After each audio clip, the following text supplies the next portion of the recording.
মানুষ জানে আমি মসজিদের ইমাম, কিন্তু আমি সারা রাত মোবাইল চালাই, মানুষ জানে না। তুমি তো জানো আমার চক্ষু দুইটা নাপাক, আমার হাত দুইটা নাপাক, আমার অন্তর পরিকল্পনার গুনার কারণে নাপাক। ও আল্লাহ, তুমি আমাকে মাফ করে দাও।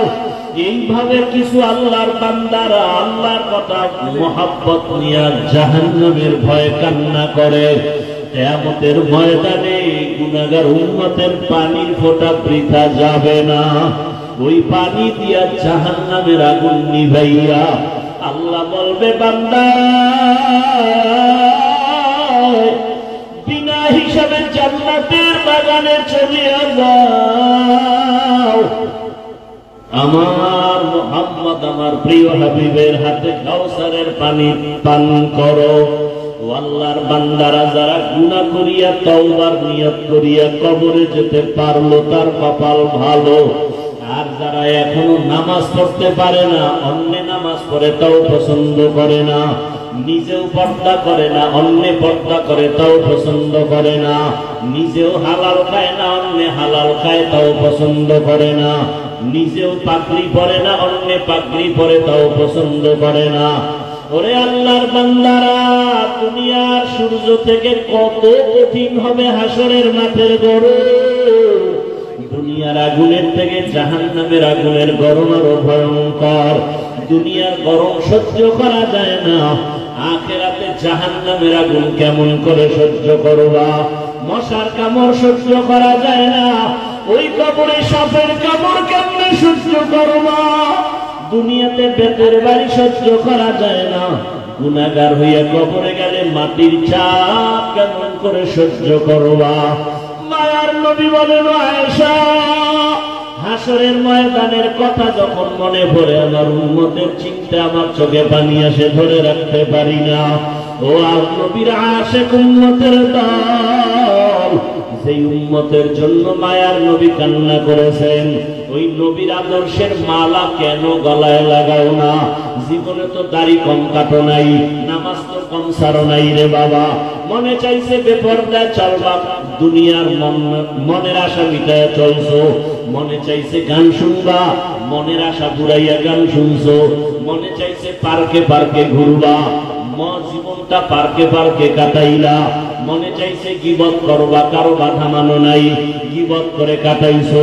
মনে চাইছে কাউকে ইজ্জত নষ্ট করবা, করে ফেলেছো। মনে চাইছে চুরি করবা, ডাকাতি করবা, মানুষকে বেইজ্জতি করবা, করেছো। মনে চাইছে শিক্ষকের সাথে বেয়াদবি করবা, করেছো। আমি আল্লাহ কিছু বলি নাই। মনে চাইছে মা বাবার সাথে বেয়াদবি করবা, করেছো। আমি আল্লাহ ধরি নাই। মনে চাইছে আলেমের বিরুদ্ধে কিছু বলবা, বলেছো। আমি আল্লাহ ধরি নাই। বরং আমি আল্লাহ বারবার ডাকি তওবার দরজা দিয়া, লা তাকনাতু মির রাহমাতিল্লাহ। এরে বান্দা, তোরে আদর করে আমি বানাইছি, যত গুনাহ করেছো তওবার দরজায় ফিরিয়ে আয়, আমার কাছে তওবা কর। যদি তওবা না করিয়া কোনো দিকে দৌড় দাও, জাহান্নামের আগুন সহ্য করতে পারবি না রে গোলাম। এখনো সময় আছে, তওবা কর। ও আমার যুবক বাবারা, বৃদ্ধ বাবাজি, পর্দার আড়ালের মা বোনেরা, জীবনে তো বেপরদায় কম চললেন না, বন্ধু বান্ধবী নিয়ে তো আড্ডা কম দিলেন না, স্বামীর টাকা গুনার কাজে ব্যয় তো কম করলেন না, মোবাইলে কত বাজে সময় নষ্ট করলেন। এখন অনুরোধ করি তওবা করেন, মনে মনে আমার আল্লাহকে ডাকেন, হে আল্লাহ, জীবনে বহু গুনাহ করেছি, তওবা করতে চাই, আর নামাজ ছাড়বো না, আর দাড়ি কাটবো না, বেপরদায় চলবো না, গীবত শিকায়াত করবো না, মিথ্যা বলবো না, গালি দিব না, মা বাবার দোয়া নিয়ে চলবো, শিক্ষকের দোয়া নিয়ে, উলামায়ে কেরামের পরামর্শ নিয়ে, নবীজির আদর্শ মেনে চলবো।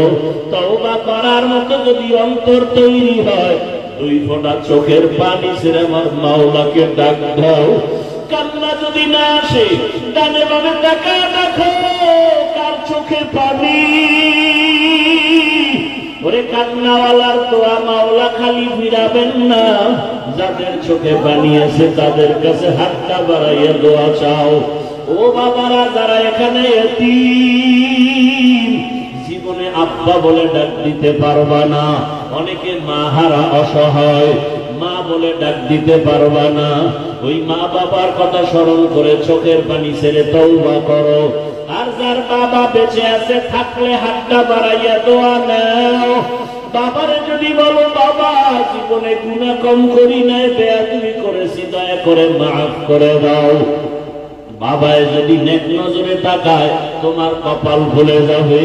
বাসায় গিয়ে যদি পারো মায়ের হাতটা ধরিয়া বলিও মা জীবনে বহু কষ্ট দিয়েছি, তোমার হক আদায় করতে পারি নাই, মনে কত কষ্ট দেওয়ার কারণে তুমি গোপনে একা একা কান্না করেছো, মা তোমার দোয়া ছাড়া তো আমি মানুষ হইতে পারি নাই, তোমার চোখের পানি আর দোয়ার কারণে আজকে চেয়ারে বসছি, তোমার চোখের পানি আর দোয়ার কারণে আজকে সম্মানের মালিক। মা অনেক অন্যায় করেছি, তুমি আজকে আমার মাথায় হাত দিয়া দোয়া করে দাও। মা যদি কথা শুনে দেখবা চোখে পানি, মা চোখের পানি দিয়া নরম দিলে ডাকবে বাবা আয়, মাথায় হাতটা দিয়া ডাকবে আর সে আজিমের মালিক আমার সন্তানটাকে তুমি মাফ করে দাও।